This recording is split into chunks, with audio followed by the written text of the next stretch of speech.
Hey, welcome back. Today we are making this glamorous Halloween spiced spider cake. Keep on watching if you want to learn how I made it.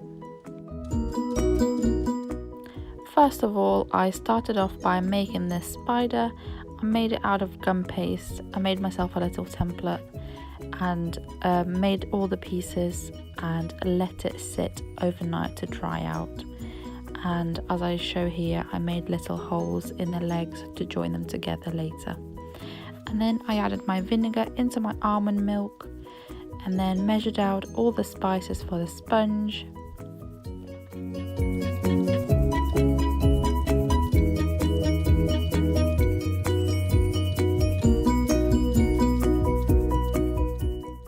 I measured out the baking powder and the salt and mixed it all together.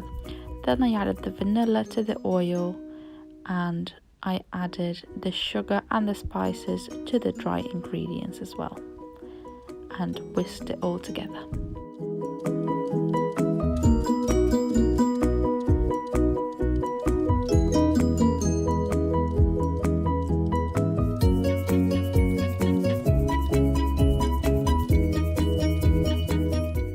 Once all the dry ingredients were mixed, I added the vinegar and almond milk mixture to the dry ingredients and I added the oil and the vanilla and mixed it all together until there were no lumps.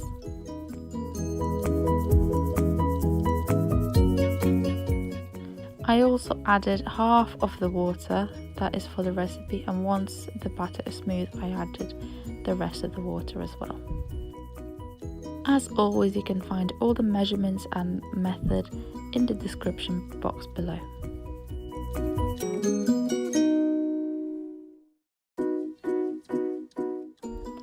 Once the batter was all smooth, I divided it in between the two tins and baked it in the oven until it was set. I then proceeded to my buttercream. It is a meringue buttercream, so I measured out my egg whites and some sugar into a heat-proof bowl, and then I placed it over a pan of simmering water to gently heat the egg whites. Whisk with an electric whisk constantly on a medium-low speed until all the sugar has dissolved, and when you put your finger in it and rub them together you can't feel any sugar granules. At that stage you can take it off the heat and whisk on high speed until the egg whites are stiff and there's no more heat in the bowl. At this stage you can start adding your butter, just a little bit at a time, and keep whisking together until smooth.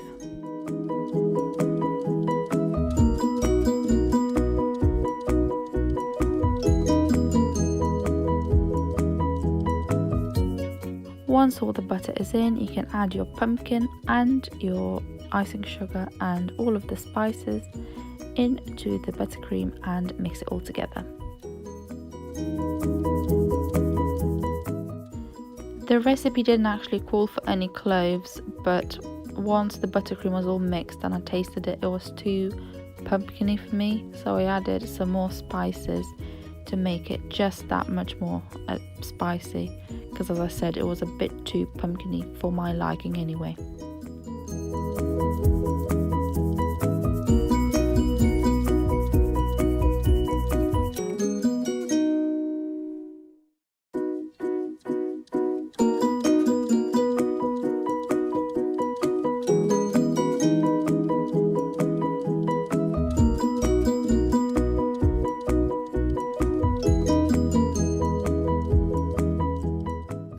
Once the cakes are cool, take them out the tin and slice them into layers, and you can start assembling them.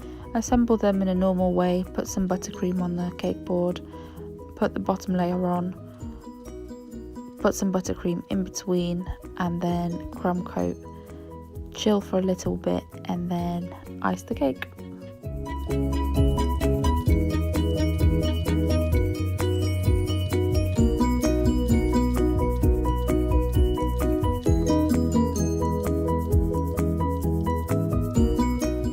Once the cake was all iced and chilling, I started off on the marble fondant.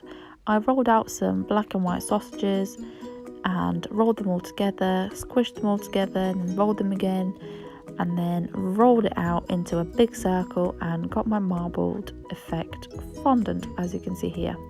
And then I covered both of the cakes separately, put some dowels into the bottom one and stacked the cakes together.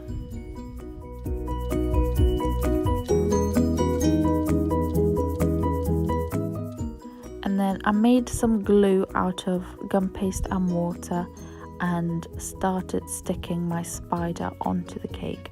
I put a little stick in the actual main body because it's quite heavy, so it won't stay. So I just pressed that in, and then the rest of the parts I stuck them on. The glue isn't the greatest. It actually took me a while to hold it in place for it to stick properly, but in the end it actually did stick and it was holding quite well.